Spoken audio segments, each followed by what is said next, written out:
Welcome to Unjaded and welcome back if you're a regular listener. Thank you for being here. Today is going to be a little bit of a different episode in that I am going to do a chart reading on a couple of designs together. And the point of this exercise is just to highlight for you once again how your human design is all about the nuances. Recently, I went into business on a trial basis with another 2,4-MG manifesting generator. And a lot of times people stop at that with their human designs. They say, well, I'm a 2,4 manifesting generator. I'm a 3,6 projector. I'm a whatever. And that's the end of the story. But that is only the beginning of the story. I am going to do a screen share on the video for this episode, and I will make sure that it's on YouTube for you so that you can refer to it if you want to go back and listen. I know you may be on the go now if you're listening to Unjaded, but you can go back and look at the charts. I'm also going to put a link in the show notes for these charts for you so that you can see what it is that I'm talking about. So we are going to look at Lisa's design, the person who I went into business with. We're going to look at her design and we're going to look at my design. We're going to look at them separately, and then I'm going to highlight some of the things that are differences and how these differences will play out together. So, like I said, we are both 2,4 manifesting generators. A 2,4 profile is the hermit opportunist. So we have a way of moving through life where we are naturally good at certain things. And a lot of people will project onto us things that we're good at. And then, especially as MGs, we think we got to jump in and we got to do all the things. But ours is the gift of discernment. So if you are a second line profile, or if you know or love a second line profile, please always come back to that. That just because people tell you you're good at something doesn't mean that it's the thing for you. Yours is the gift of discernment. As second line profiles, we need time to hermit away. And as 2,4s, we hermit away so that we get the opportunity, so that our networks, the fourth line, can pull our gifts from us because we can't see our own gifts as second lines. There can be a lifelong search for clarity as second line profiles because we just can't see our own gifts. So that's where our fourth line network comes in. Both Lisa and I, and anyone else who's a 2,4 profile, will build networks almost effortlessly as we go through life. And for me, this was one of the really kind of hard things that I had to wrap my mind around when I came into human design. I could very much identify with that second line profile. It's my personality. It's who I think I am. I absolutely recognize the fact that I need time alone. I'm hugely introverted. And I could see that there were things that I was good at that I couldn't see, and I could see that I always longed for clarity and all of the things second line. Fourth line, though, I was like, really? I'm here to build networks? I build communities? Really? And then I went back through 30 years as an entrepreneur and realized that every single business I've had has been based on building a community. That has been the thing that has driven the business, more than the actual business offering itself sometimes. You may have heard me say this before if you've been here a while, that I have people who are in my world, and thank you very much if this is you, who have been with me since my very first store. Been here for every step of the ride, and that is such a fourth line profile energy. In my very first store, people used to say that it was like Cheers, because they would come in and everybody would know their name. My staff would know who they were. We would know about their kids, their soccer tournaments, all of the things. And we had thousands of customers. But it was effortless for me because I'm a fourth line profile. So Lisa and I have this in common, this commonality in our designs, this 2,4 profile. It's going to be very easy for us to move through certain business decisions leveraging this profile. We're going to be able to show up in a very similar way in our profiles in our business. We will naturally build a community around this business. And I should name this business. I keep saying this business. The Healing Nook is a local shop and yoga studio in Smiths Falls, Ontario. I'll put the link so you can check that out in the comments as well. In the comments. Oh my gosh. In the show notes. Okay, so that is one of the similarities in our design. The other one, of course, is that we are both manifesting generators. Manifesting generators move quickly, we pivot often, we don't stick to one thing, we have unfinished projects. It's part of our charm. We also have these big auras that often enter the room before we do. It's like we have to catch up to our aura sometimes. And Lisa and I were just talking about this the other day, and you tell me if you are a manifesting generator and you have ever experienced this in your life. I would love to hear from you on this. So many times we are told that we're too much, and we're too much for a lot of reasons. There's a lot of power and a lot of energy in our designs. We're too much because our aura is really, really big and it sucks everybody in. Your aura as a manifesting generator is designed to draw others to you. It's magnetic. It magnetizes the people, places, and opportunities to you that you're here to have so that you can respond and get the party started. So, the conversation that Lisa and I had the other day was around someone in her life who is continually right now telling her that she's too much. And this person has given her the gift, I'm putting that in air quotes, of letting her know that it's okay because she's learning how to manage it for her. She's learning how to manage it when she's in her presence, which is really insulting to feel like we have to be managed. And I know I've had situations where I walk into a room and I'm a quiet person. I'm not a disruptive person at all. So it's really disturbing to me when I walk into a room and I can feel my aura shift the energy in the room. I have gate 15 defined in my human design. And gate 15 is magnetism. It's extremes and it cuts the energy field like crazy, as does the manifesting generator aura. So I know I've had the experience where I'll walk into a coffee shop and everything shifts and I feel people looking at me and I'm like, which is the worst thing for a second line profile, but I feel people looking at me and I'm like, did I put my lipstick on my eyes this morning? Like, is there a stain on my shirt? Is my fly down? All of the things, because I can feel that disruption in the field and it's often uncomfortable. I've not yet reached the point in my healing journey, deconditioning process where I am fully comfortable with that. Like, ta-da, here's my aura. I'm just gonna insert myself here. So Lisa and I both will naturally have these big auras, and you can certainly feel that when we're together. Now, the plus side of that is that we're having a ton of fun, and it's always energetic and alive in the shop and in our marketing on social media. It's really natural for us to just show up and be like, ah! We're so excited about it all the time. And that is partly because of that manifesting generator aura when we are responding to the things around us, not when we're sitting there going, what are we going to post about today? I wonder what. No. We get to be in response to what our customers are asking for. And I'll give you an example of that. The other day, we got a new shipment of crystals. And typically we will, post a bunch of pictures of the crystals that are in the shop and they all look pretty and all of the things.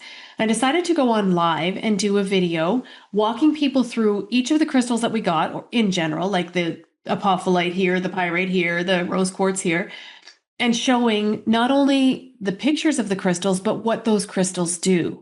And I had 3 people come into the shop later that day saying, oh my God, I want more of that. I want to know what the crystals do because I've been watching all these videos, I've been watching all these pictures, and I'm like, well, they're great, but what would I do with them? So now we have in our marketing schedule regular crystal posts that walk people through how they're going to use those crystals. And that may seem kind of basic to you, and that may seem like, well, no duh. But it wasn't no duh to us in the beginning until we had something to respond to. So if you're a manifesting generator or a generator, look for these little things coming to you from outside of yourself that you can respond to in your marketing. Okay, so those are some of our similarities. One of the other things that we have in common is how our response mechanism operates in our design. So when you look at your human design, where you're going to start, or where a good place to start is going to be, is the energy, the channel, the energies that make you either your type or your authority or both. Those are going to be the most important energies as far as how you do the things you do. So when you look at these charts of Lisa's and mine, you see that something that we have in common is the 3457 channel. We both have 3457 defined. 3457 is the channel of the archetype of power. We powerfully, intuitively respond. That's how our response mechanism in our designs works for both of us.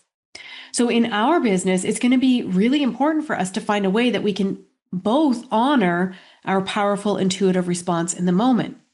Now, Lisa also has the 3420. 3420 MGs are their own breed. I think they get a bad rap, and I am surrounded by 3420 MGs, which in traditional human design are the true MGs, the pure MGs. Only manifesting generators can have the 3420 channel, but not all manifesting generators will have it. 3420 is the channel of charisma. And if you know Lisa, you know she is very charismatic. She is super duper approachable, lots of fun, very positive, all of the things. Not to say that every 3420 manifesting generator is going to be approachable and welcoming and all of those things, because it's going to depend on what else is in their design. Again, the nuances. But what I can tell you about 3420s is that they are busy for themselves. And this is where I think they get a bad rap, because oftentimes people think they're selfish, but they're really designed to be powerfully responding now. Gate 20 is all, it's about now. It's about being in the moment. So they're responding, and Lisa is responding intuitively right now. Boom, boom, boom, boom, boom. It's really quick from her sacral to her taking action, or it's designed to be. Now, we've had some conversations around this too that I might get into in this episode. We'll see. It's going to get really long if I get into all of our conversations though. So she has this 3420. So she's responding powerfully, intuitively in the moment, and everything is happening, boom, lightning fast. In my design, there's a lot of stuff coming off of my sacral. So I've got this 3457 where I'm responding powerfully in the moment. But whereas Lisa's goes right to the 20 and it's like now, mine goes to the 10. How am I behaving towards myself? How am I honoring my convictions? This is a channel of honoring your convictions. I also have the 4629. Just by being in the room, that 4629 channel is going to stabilize a group. It is love of the body, love of the vessel, but more than that, it's serendipity. It's love of the experience and appreciation that every experience has a beginning, a middle, and an end, and it's okay. It's about committing to the right experiences for me, through my sacral response again, committing to the right experiences for me, and then seeing them through until whatever that natural end is, and being okay with that natural end.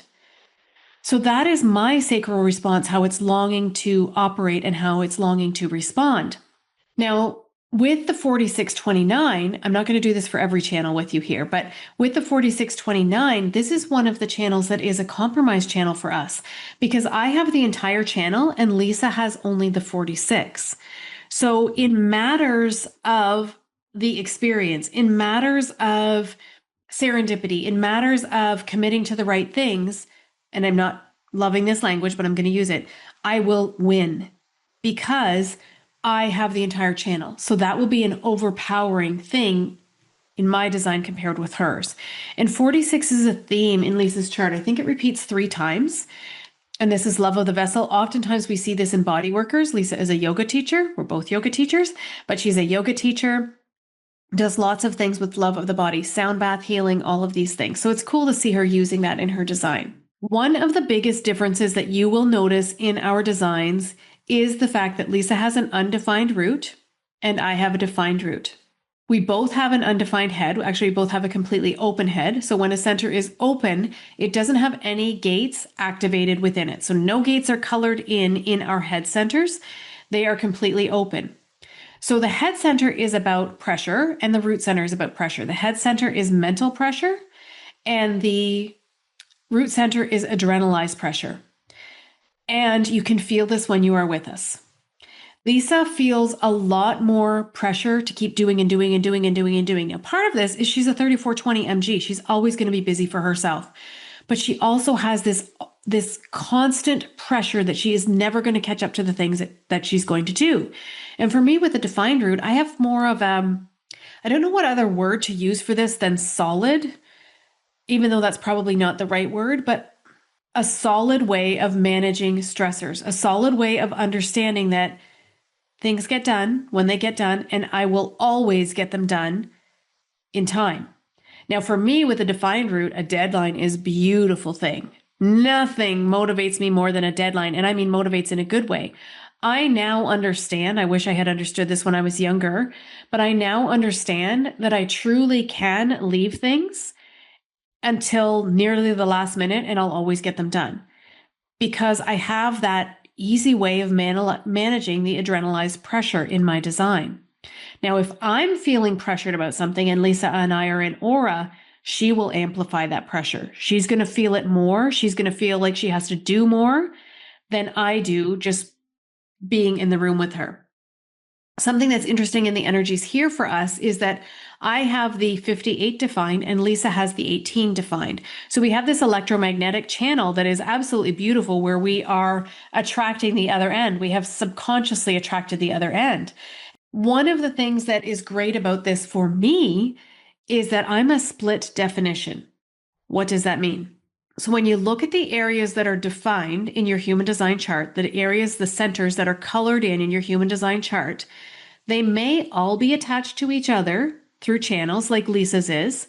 Her sacral, her spleen, and her throat center are all attached to each other. So she's a single definition. That's a closed circuit board. When you look at mine, you see that my root and my emotional solar plexus are off on their own. They're attached to each other, but they're not attached to my sacral, spleen, G, and throat centers.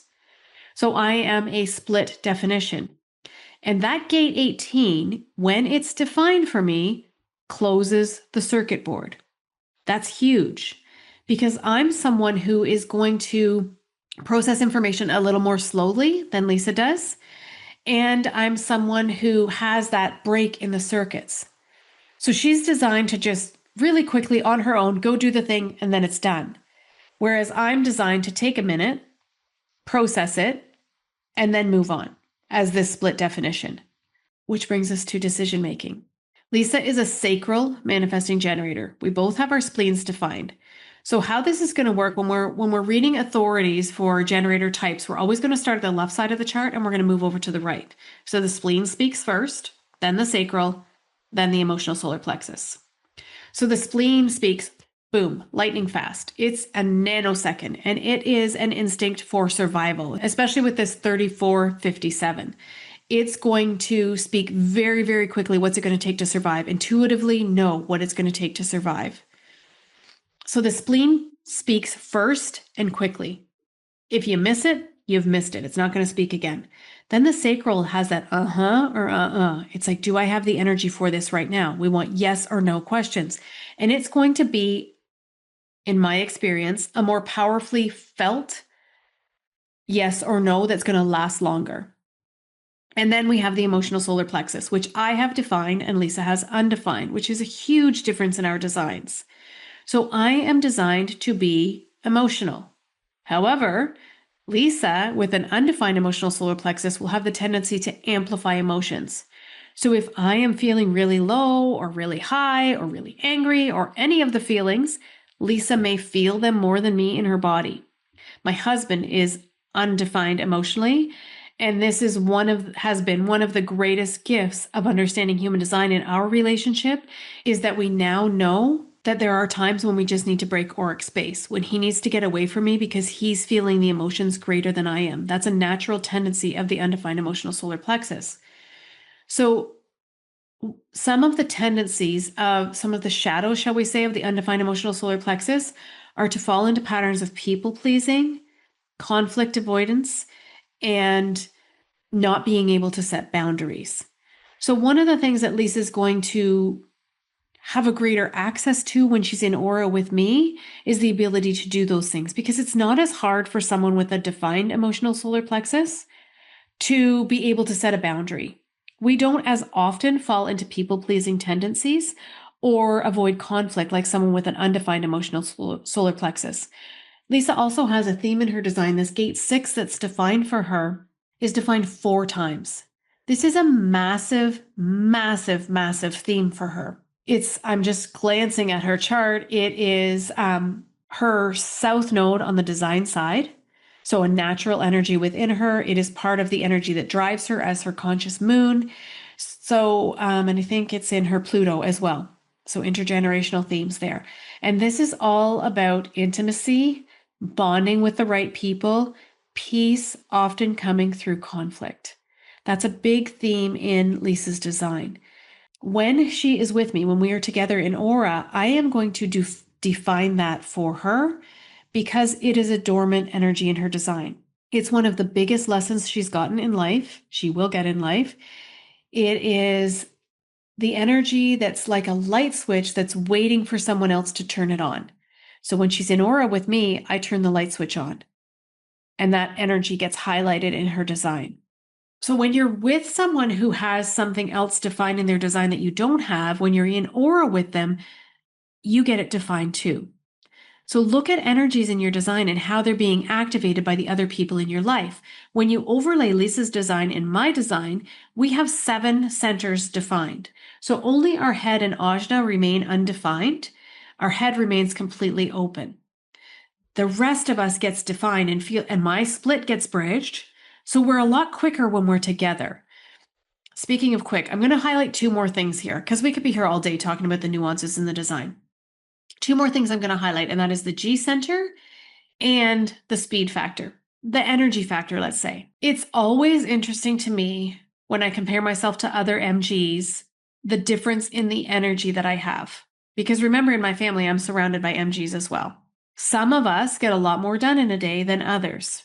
When you look at my design and you look at Lisa's design, you see that Lisa has 1 motor defined in her design.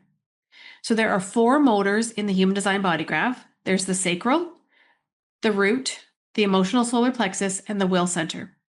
Lisa has only the sacral defined. Nothing is bad or good in human design, it just is. Motors do what you would expect motors to do. They give energy to that person. Lisa has 1 motor. Most powerful motor, the sacral motor. I have the sacral, the root, and the emotional solar plexus. So I have 3 motors defined. I also have a lot of starting energy in my design. I love to get things started. Lisa has 3 channels in her design. I have 6 channels in my design. So I naturally have more energy moving through the circuit board of my design, moving through the black box of my body. I naturally have more energy moving through. Nothing is bad or good, but when you see me every single week moving the store around, my God, in my very first store, my poor staff, I wish I'd known human design then, but I would move my entire store, and I think it was 1,800 square feet, 1,600 square feet. I would move my entire store around from top to bottom. We called it flipping the store every 3 weeks. Every 3 weeks, every item in that store got completely flipped. Windows got done every week. We had 2 big, beautiful windows. And now I think, oh my God, I wonder if my people felt like they were dying trying to keep up to me. But now I understand, even when I'm dealing with other MGs, I can look at a design like Lisa's and I can say, okay, Lisa has 3 centers defined and 6 centers undefined. I have the opposite. I have 6 centers defined and 3 centers undefined. And that's important because the centers that you have defined, the channels that you have defined, whatever's defined in your design is what you're broadcasting out into the field. And where you have openness or undefined areas in your design, that's where you are breathing in from the field. So we know just by looking at these 2 designs that Lisa is taking in a lot more from the field than she's emitting. And I'm the opposite. I'm emitting a lot more into the field than I am taking in. And again, nothing is bad or good. It just is. But can you see how understanding this, how being able to look at these designs objectively, instead of saying, oh, they're both 2-4 MGs, they're the same. When we look at just the nuances that I'm pointing out here, and there are a lot more that I'm pointing out, when we look at just this, we get a lot more understanding and acceptance of the other person. We get to be able to go, oh, okay, Lisa doesn't have to keep up to Vickie and do all that moving around. That's not what her gift is. Vickie doesn't have to feel that pressure to do, and go. Lisa's going to take care of that. Vickie's just going to like go in and be. Another difference that I want to point out for you here that is a huge difference in our designs is the G center. So the G center is the yellow diamond-shaped center in the middle of the body graph. This is where the magnetic monopole lives in your human design. This is the center for direction, lovability, and identity. And again, I want to remind you, nothing is bad or good in human design, it just is. Where we have openness or undefined areas in our design, that's where we go to school. That's where we are super, super, super wise. So Lisa has a unique ability to tap into identity and direction and lovability for others. She's never going to be able to do it for herself. When the chips are down, she's going to fall into feeling unlovable and unworthy with an undefined will center. We both have that. And she will often question her direction and identity. Again, not bad or good, it just is. She has gotten many, many, many, many lessons about this over the course of her life, which makes her beautifully gifted at helping someone else with their direction and their identity. Now, when you look at my G center, you see that it is fairly well defined. I have 4 of the 8 gates defined in my G center, and it is defined. I have channels that are working in my G center. I have the 3410, the channel of conviction. I have the channel 5710, perfected form. I have the 4629, discovery. There's a lot happening in that G center of mine. So where Lisa has gotten a lot of lessons around this, and she'll be very, very good at tapping into direction and identity for others, people will feel my solid sense of direction and my solid sense of my identity, and they'll borrow it from me when they're in my presence. Her G center will be defined when we're in aura together. So when we're in aura together, she's going to borrow that energy from me, and she's going to feel more solid in her own direction and identity when we are together. This G center is a really, really powerful center. It's one of my very favorite centers in the body graph, actually. It might even be my favorite center in the body graph, either the G center or the spleen. But I digress. That's a big difference in our designs. And that's one of the areas where Lisa's going to kind of sidle up to mine. Now, when we're together as well, we get a defined will center. Lisa's got the 51, which is shock and initiation. It's her conscious earth. And I have the 25. So we are going to define that will center for each other as well. And interestingly, my Chiron is gate 51. My conscious Chiron was gate 51. So there's so much. We could be here all day talking about this, and I won't belabor it anymore. I just want you to see just those little high-level differences, how very different 2 designs that before we maybe get a little more familiar with our designs, we may stop and say, well, I'm a manifesting generator, so I'm a manifester, so I'm a 5-1, so, but we can go so much deeper than that into the nuances. I have 2 opportunities for you that I'm going to talk about today. One is readings. I did a 50% off reading sale a little while ago, and I do still have some spaces left. So I'm going to pop that link in the show notes for you, that if you would like to jump in on that special, I will honor it for you, because it's really important to look at the nuances in your design so that you can really understand how to use your energy in everything that you're doing. The second opportunity that I have for you is that I am going to be offering an in-person human design workshop in Smiths Falls, Ontario. If you are near local to me and you want to be in the room with me, it's going to be on Sunday, January 25th. I don't have a link for that yet at the time of this recording. So I'm going to invite you to DM me on Instagram or send me a message. Just about anything but carrier pigeon works. I'm pretty easy to find online. Send me a message and I'll get you the details of that as soon as we have it. And that's going to be really about how to understand how to use the energy in your design to fulfill your purpose. January is often a time where we look at purpose. We're stepping into a 1 year in numerology. There's going to be a lot of power in this year. And I would love for you to be able to tap into the nuances in your own human design to be able to live your purpose without burning yourself out. I know for me, before I came to human design, I went through burnout after burnout after burnout through each of my businesses because I didn't know how to use my energy well.